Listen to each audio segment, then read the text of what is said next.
বাবা ইয়ে সেই খুশি আছেন? দেখি দেখি দেখি আপনি ভিডিও করি তো। আর আমার সেই খুশি আছে গো। সালাম দেন তো বাবা। আসসালামু আলাইকুম। হাত দিছি, নেন দেন। এই তো বাবা আমার সালাম দেওয়া শিখছে। তুমি এভাবে সালাম দাও?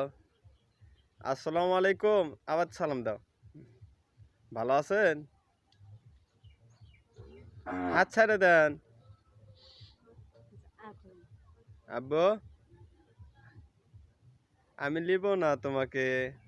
দেখে দেখে আরাপ শোনা আব্বা খুশি হয়ে গেছে। আব্বু এই যে শোনা বাবা হয়ে গেছে।